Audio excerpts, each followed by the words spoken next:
liberal con la palabra? Sí, considero que es un abuso hablar de esas cosas como milagros, dijo. Es evidente que son sucesos naturales con consecuencias naturales. Entonces, ¿cómo define el término? Craig detalló su definición con precisión. En el sentido exacto, dijo, un milagro es un suceso que no se produce por causas naturales que operan en el momento y lugar en que ocurre. En silencio repetí la definición para grabarla en mi mente tal y como la dijo. Reflexioné sobre ello antes de continuar con lo que consideré que era la siguiente pregunta lógica. Sin embargo, ¿es que entonces no hay una contradicción entre la ciencia y los milagros?, pregunté. El filósofo ateo Michael Ruse dijo, los seguidores del creacionismo creen que el mundo empezó milagrosamente. Sin embargo, los milagros están fuera de la ciencia, la cual por definición se enfrenta a lo natural, a lo que se repite, a lo que gobierna la ley. Fíjese que Ruse no dice que los milagros son contradictorios a la ciencia, indicó Craig. Afirma que los milagros están fuera de la ciencia, y eso es muy diferente. Pienso que un cristiano que cree en los milagros estaría de acuerdo con él en eso. Quizá diría que los milagros, correctamente hablando, están fuera de la jurisdicción de las ciencias naturales. Por eso no significa que contradigan a la ciencia. Y traté de asimilar la distinción. ¿Puede pensar en otro ejemplo similar a ese?, pregunté. Inserte disco número 3.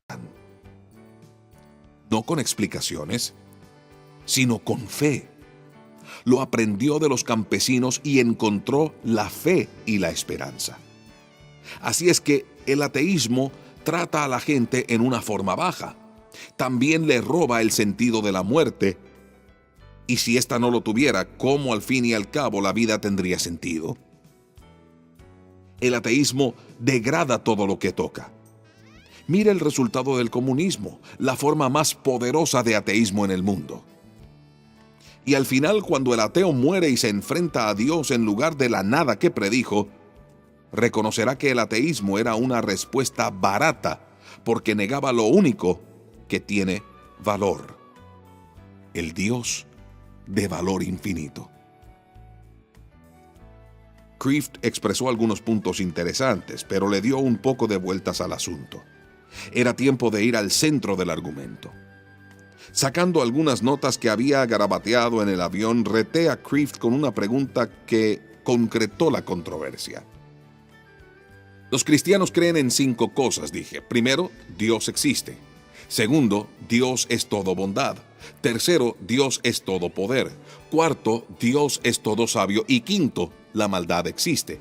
Ahora, ¿cómo cada una de esas frases son ciertas al mismo tiempo? Una sonrisa enigmática apareció en la cara de Kreeft. Al parecer no es posible, concedió. Recuerdo a un predicador liberal que una vez trató de disuadirme a que tomara partido por los fundamentalistas.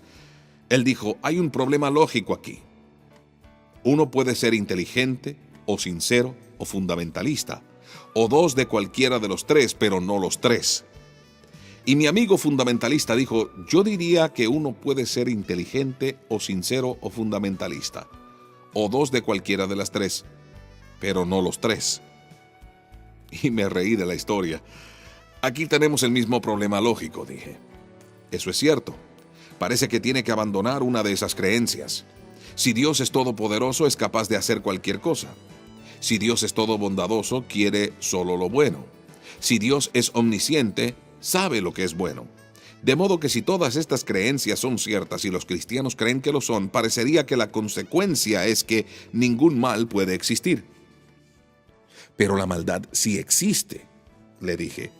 Por lo tanto, ¿no es lógico dar por sentado que tal Dios no existe? No. Yo diría que una de esas creencias referentes a él deben ser falsas o no lo entendemos como es debido. Era tiempo de averiguar. Con un amplio gesto invité a Kreeft a examinar estos 3 atributos.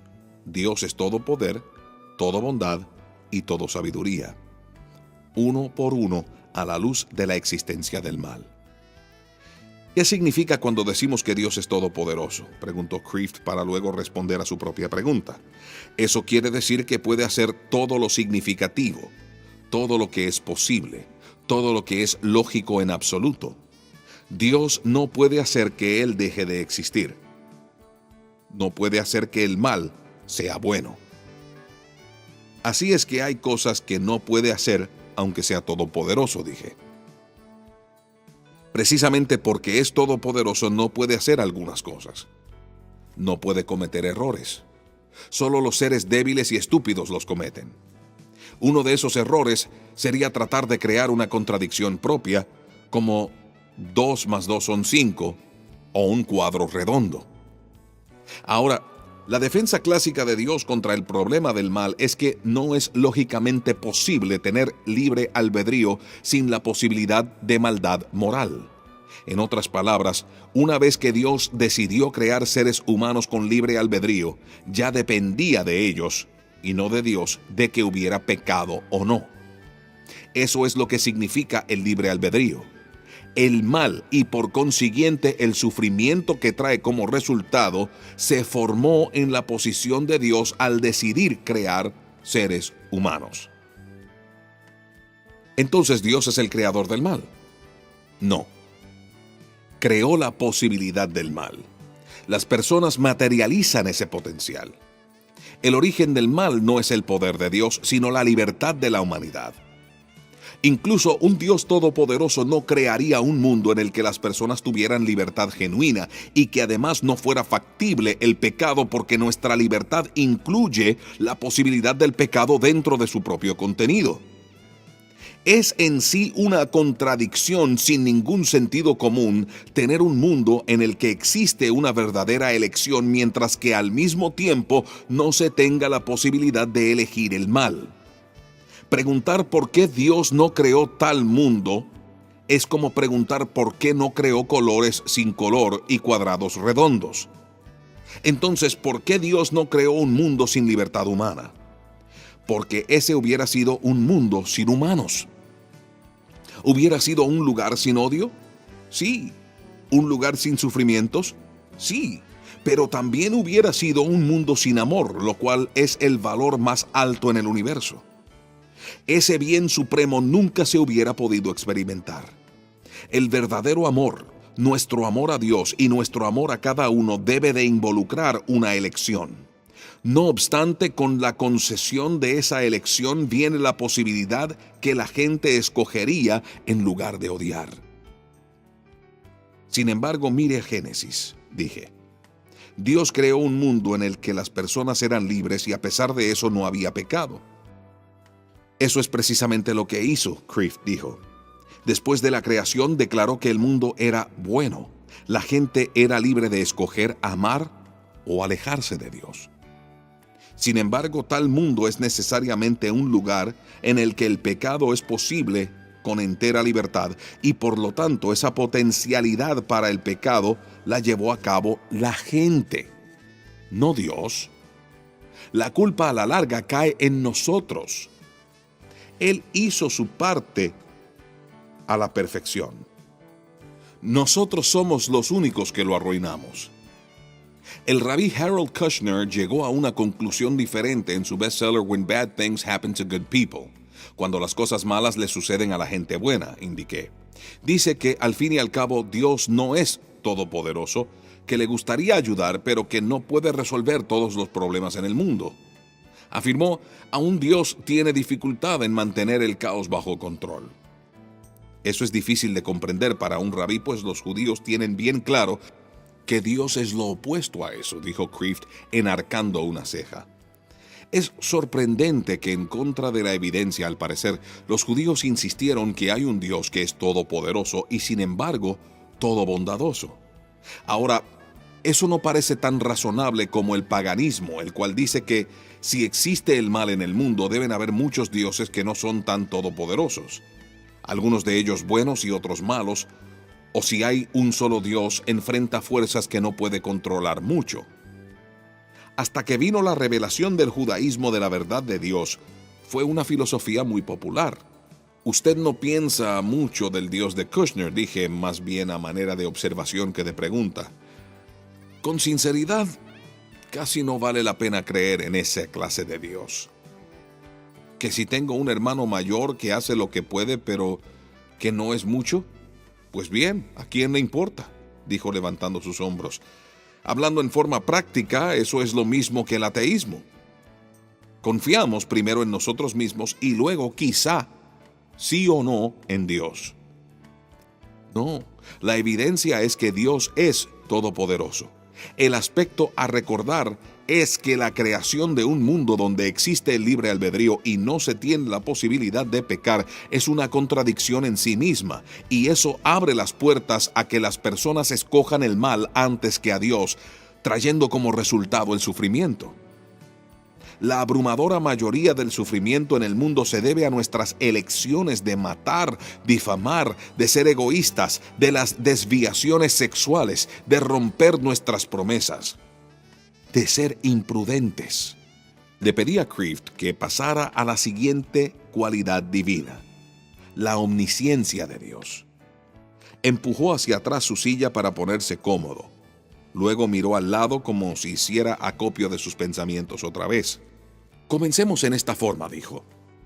Si Dios es todo sabio, no solamente sabe el presente, sino el futuro. Y no se limita a conocer el bien y el mal presente, sino que también el bien y el mal futuro. Si su inmensa sabiduría excede a la nuestra, como la del cazador excede la del oso, es al menos posible, contrario al análisis de Templeton, que un Dios amoroso toleraría a propósito cosas horribles como el hambre, porque prevería que a la larga más personas estarían mejores y más contentas que si Él interviniera de manera milagrosa. Al menos esto es posible en una forma intelectual. Eso todavía es difícil de aceptar, dije negando con la cabeza. A mí me suena como una evasiva. Bueno, sometámoslo a prueba, replicó Kreeft. Mire, Dios en forma específica y clara nos ha enseñado cómo esto da resultados. Nos ha demostrado cómo la peor cosa que ha pasado en la historia del mundo terminó resultando en lo mejor. ¿Qué quiere decir? Me refiero al deicidio, contestó, la muerte del mismo Dios en la cruz. En ese tiempo nadie vio que algo bueno resultaría de esa tragedia, y sin embargo Dios previó que el resultado sería la entrada al cielo de los seres humanos. Así que puede decir que la peor tragedia de la historia trajo el acontecimiento más glorioso en la historia. Y si sucedió allí, si el colmo de la maldad trajese como resultado la suprema bondad, puede suceder en otro lado, aún en cada una de nuestras vidas. Aquí Dios levanta la cortina y nos lo deja ver. En otro lado, dice simplemente, confíen en mí. Todo lo cual significaría que la vida humana es increíblemente impresionante, como una historia antes que una fórmula científica de la cual no se sabe el final. Es más, sigamos por un minuto el hilo de esta historia sensacional. Imagínese que usted es el diablo. Es el enemigo de Dios y lo quiere matar, pero no puede. Sin embargo, él tiene esta debilidad absurda de crear y amar a seres humanos que pueden obtenerlo todo. Ajá, ahora usted tiene rehenes.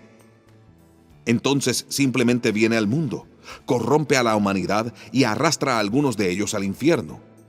Cuando Dios manda profetas para iluminarlos, usted mata a los profetas. Entonces Dios hace lo más imprudente de todas las cosas. Manda a su propio hijo y juega bajo las reglas del mundo. Usted se dice, no puedo creer que sea tan loco. El amor le confundió el cerebro. Todo lo que tengo que hacer es inspirar a algunos de mis agentes, Herodes, Pilatos, Caifás y los soldados romanos, y hacer que lo crucifiquen, y eso es lo que usted hace. De modo que allí cuelga en la cruz, abandonado por el hombre y al parecer por Dios, sangrando de muerte y clamando, Dios mío, ¿por qué me has desamparado? ¿Qué siente ahora como diablo? Se siente triunfador y vindicado. Por supuesto que no podría estar más equivocado. Este es su triunfo supremo y su derrota suprema. Metió el talón en su boca, lo mordiste y esa sangre le destruyó a usted. Ahora, si eso no es una ocurrencia caprichosa, sino un paradigma de la situación humana, entonces cuando sangramos y sufrimos como Cristo lo hizo, quizá esté pasando lo mismo. Quizá este es el método de Dios